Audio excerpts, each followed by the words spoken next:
Hi, friends. This is Sarah-Nell Walsh. And if you don't know me, I am a professional certified coach, former practicing lawyer, and mom of two. I work with a lot of ambitious professionals to help them grow their businesses, gain influence, and make their desired impact on their organizations, their families, and the world. Today, we're talking about how we can move a little easier through this pandemic. I've been thinking a lot about the fact that we are holding so much right now. If you are like me and you are fortunate enough to be working from home, collecting a paycheck, and educating your children, um, then we're considered to be the lucky ones. So many people would just really not die. So many people would feel so blessed to be in our shoes right now. The frontline workers, all the retail workers who are really putting themselves at risk of infection by going to work every day, they would love the opportunity to make a living from home at this point in time. Also, the 20 million people collecting unemployment right now would also really like to be in our shoes right now, making a living and working from home. And yet, that doesn't undercut the fact that it is so hard. It is so hard to effectively serve your clients and effectively serve your family and retain your sanity when there is quite literally nowhere to go. We walk down to the park and that kids aren't allowed on the playground. There are only so many walks around the neighborhood you can take. There are only so many times you can throw the frisbee and paint rocks. And as we're getting to be in the middle of week 6 of quarantine, it's really hard. And so how do we hold these two things if we are in that position? How do we hold the fact that we are really lucky to be earning a living and working from home and educating our children, and that it's really, really hard, and hold those both with equal intensity at the same time?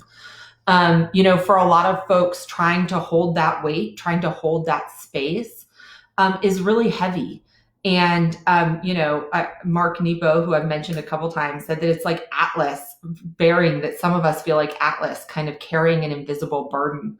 And for that reason, some people are tiring out. They're getting tired really quickly through their day, and they're not able to do as much as maybe in other circumstances they would be able to. And some folks are just plain out exhausted, which is why we need to handle each other with a little bit more care right now, and treat everyone with a little bit more kindness, because we just don't know each other's stories. Um, and everyone's experience is unique through this COVID crisis. And so I'm not on here today offering any one size fits all solutions or telling you that I have the magic bullet to get you through to the other side of this crisis. More, what I'm trying to do is give space for you to think about maybe some better ways or some other ways that you could manage through this time period that we're going through right now, and offering my unique skill sets as a coach to help more people than just my clients right now. So in that spirit, we're all gathered here to learn from each other. So if you have tips and tricks and guidance that you think would be helpful to the community, please drop them in the comments. Or if you have a quick Cliff Notes takeaway that you think would be helpful, feel free to drop that into the comments too. Before we get into the topic of claiming space, I would love it so much if you could share this video with your network. You really don't know who needs to hear it. So on the bottom right-hand corner, you'll see a share button, and it gives you a variety of ways to share the message. The bottom one is starting a watch party. And I would love it, love it, love it if you would do that. I just ordered some beautiful new Wayfinders water bottles. And for folks who start watch parties, I will be picking winners, select winners from those folks, and you will get a message. So check your DMs. Now to claiming space. First, we are going to talk about claiming space literally. And this has to do with claiming space in your home so that you can work effectively. It is so important in order to be productive that you have a space in your home that is purely yours. Some are like me are fortunate to have a home office. I have a beautiful sun-filled office that I'm fortunate to work from every day. It might be a corner of your kitchen or your bedroom, or I have a coaching colleague of mine who actually uses her laundry room. And it is a beautiful, bigger than most laundry room. And she has set up a desk in there, and you would never know it to be on a video conference with her.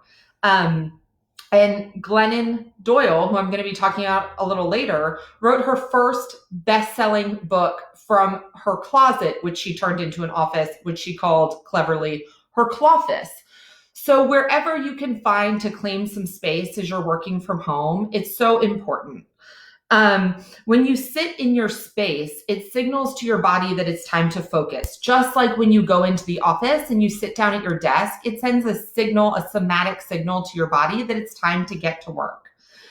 And so to maximize your productivity, you want to set up your home office as close to your office environment if you typically go into work as you can. So for me, that means 2 monitors, an external mouse, a scanner, a printer, and all my favorite office supplies, which if you know me well, you know that I love office supplies right there at my fingertips. And now we're going to shift into talking about taking up space figuratively. So women are taught our whole lives to take up less space, to be quiet, to be polite, to cross our legs, to put our hands in our laps, no elbows on the table. And while some of this might be considered manners, the same rules often don't apply to boys. Think of your high school classroom. The boys were splayed out with their arms out and their legs wide open, taking up as much space as they possibly could, where the girls were sitting in class with their arms in and their ankles crossed, almost looking like they just wanted to disappear into the background. And we wonder why, in this environment, fewer girls raise their hands and offer suggestions. But these trends continue all the way into adulthood. Have you ever sat next to a man on an airplane? For 5 years, I traveled every other week to Florida for business. I managed our Florida team. It was some of the best years of my career as a lawyer. And I would always dread it if a guy got the middle seat, especially if he was sitting between 2 women. I literally had a guy one time who opened the newspaper like this with his arms across me on the aisle seat and the woman on the window seat and read the newspaper like that the entire way to Orlando. And I was both so angry at him for doing that and for disrespecting me in that way, and so ashamed at myself that I hadn't spoken up. I was a partner at a national law firm, and I let this guy in the middle seat just completely run roughshod over me, and I said not one word. But you know what? That anger, if I'm really honest, was actually envy. I wanted to feel like I was entitled to take up that much space. I wanted to spread my arms out, or even maybe just feel like I was entitled to put like a tiny corner of my elbow on the armrest. That would have been really nice to feel like I had that kind of permission. So I was thinking about this and how it relates to me and my business. And I tell a story about starting my business that always gets applause when I'm doing public speaking. And that was when I was trying to decide what my next step was going to be. I was still a partner at my law firm, and I had decided that it no longer suited me. And I was trying to figure out what my next step was. And my husband said to me, well, if money wasn't an object, what would you do? And I said, I would be a coach. And he said, well, then do it. And I said, babe, it's not that easy. Like, we need to make money. We need health insurance. I'm not even sure coaching's a real job, or if it's a hobby job, or if it's a side hustle, or if it's a retirement gig. I'm not sure that I can make a living at the same level that I'm making as an attorney, being a coach. And he kind of laughed a little bit, and he said, babe, you have been successful at everything you have ever done. What would make you think you aren't going to be successful at this? And that didn't stop me. I said, yeah, but how long is it going to take for me to be successful? Sure, I might be successful in 15 years, but how are we going to replace my income in the next year or in the next 2 years as I'm getting this ramped up? And he said to me, what have we been saving for if not for this? What have we been saving for if not for your happiness and your fulfillment? And it hit me like an arrow in between my eyes. And, obviously, I have a fabulously supportive husband, and I'm so fortunate to have such a supportive husband. But at the same time, I'm somewhat embarrassed that I needed that permission slip, that I needed him to give me permission to pursue my dreams. And I'm a little ashamed that I didn't have that confidence myself, that I didn't think that I was worth it, or that I wasn't willing to bet on myself the same way that my husband was willing to bet on me. And that's the part of the story that I don't normally tell. But y'all, my husband did not think twice about it. And I borrowed his courage to start this business. And I am so grateful every day that he had that faith in me. And I hope now that I have that same faith in myself. As Glennon Doyle teaches us, it's not a woman's job to get smaller, take up less and less space, and disappear so the world can be more comfortable. I talk to so many of my clients who tell me that they are at the bottom of their priority list. Or I was on a group coaching call the other day, and one of the women on the call said, bottom of the priority list, I'm not even on the list. And that really saddened me. Where have we gotten the message that we don't even deserve to be on the list? On our list. It's our list, and we aren't even on it. Who gives us that message? And why do we find it honorable to put everyone else's needs above our own? Why are we so uncomfortable claiming the space, the time, and the resources that we need to be successful, to be happy, and to be fulfilled?